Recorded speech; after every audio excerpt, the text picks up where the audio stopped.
So you've decided it's time to start networking for a new job. And even if you've gotten over the initial fear of reaching out to people, listen to episode 15 if you haven't. Chances are the narrative you communicate about yourself is still going to be a little rough. You may just be figuring out your job search strategy, or you may be in the process of getting comfortable talking about yourself, the direction you're headed in, and what you have to offer. You name it. But if you're like so many of the MBAs I work with, maybe you're a little type A, you don't want to waste time. You want the shortest path from point A to point B. So why not just go to the decision makers directly and reach out to the CMO, head of product, or even the CEO? Well, because when you're just starting to do your networking, it's not a time to take big risks, but so many people do. There's a better way. It's a strategy I learned when I was a senior recruiter at a top executive search firm, and networking was a big part of my job. And while it may take a little longer, it's probably going to pay off in the end. So stick around, and I'll talk you through a simple but effective strategy for getting your networking off to a strong start.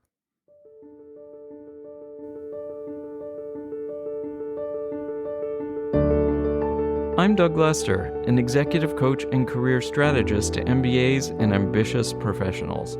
I've worked one-on-one with well over 1,000 people, helping them craft compelling work-life narratives and advance satisfying, meaningful careers. When it comes to your career and your life, if you don't craft your own narrative, then someone else might do it for you, and you might not like what they come up with.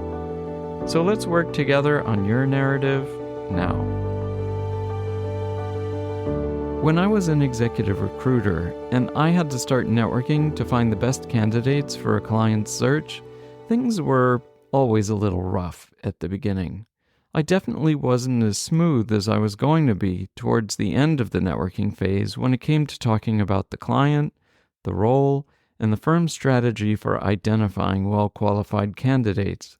So when I made my first few calls, were they going to be the most important, influential people in my network, or the top potential candidates I might have already identified for the role? Not a chance.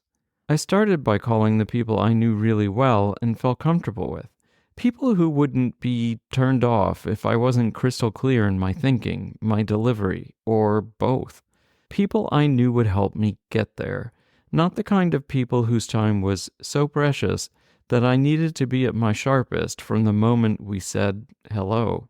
The titles of the people I included among my first networking calls generally didn't include president, CEO, executive director, or chair of the board. Your first networking calls, emails, or DMs probably shouldn't include those titles either, unless you're already at that level. And if you are, go for it. But still be sure that your relationship to those people is close and strong enough that they'll help you work through the kinks in your narrative and not judge you if you happen to falter or be less than clear in your thinking. Start with a friend, a former colleague, or even a relative who might be in or adjacent to the industry you're focused on. Resist the urge to save time by going to the ultimate decision makers or key influencers first. If you present poorly with people like that early on in your search, your reputation and your confidence could both take a big hit, and ultimately the search for your next role could take a lot longer, or you may need to pursue a new strategy entirely beyond their sphere of influence. So don't take the risk. Find your footing with people who have the time and the inclination to help you get your story straight. It will probably end up saving you time in the long run, and your path from point A to point B will be a lot smoother and quicker. So once you've had those initial lower stakes conversations, is that the time to go directly to the decision makers and key influencers? I once had a client in my coaching practice who was moving to be near a spouse's relatives. She didn't work in any industry that was super well represented in the city she was moving to. She was in a specific part of healthcare, and there were just a few potential companies in the area that would represent a smooth continuation of her career trajectory to date. and she wasn't particularly inclined to try something new if she didn't need to. In her case, it made sense to get to the people in her target companies sooner rather than later. Should she call the CEOs of those companies right out of the gate? No, for the reasons I've already given, but after testing her narrative out with some closer contacts, she could start with someone further down in the organization or maybe a client of the consulting firm. Let's call those conversations practice sessions for the really critical ones when someone was going to form an impression of her that would ultimately determine whether she worked at one of those companies or not. Essentially, it would still make sense for her to gradually increase the level and the risk level of her contacts until she was presenting at her sharpest. For most of the people I've worked with as a career coach, their options are a little less constrained. So what do you do then? Here's another lesson I learned as an executive recruiter working to find candidates for my clients. And it can also work for you when you're networking to find a job. It can be more effective to think of networking towards a community of people rather than a specific job or company. In executive search, the beginning of the networking process is often about figuring out which community of professionals will likely be home to the majority of the desirable candidates. Different roles and industries have their own formal and informal communities.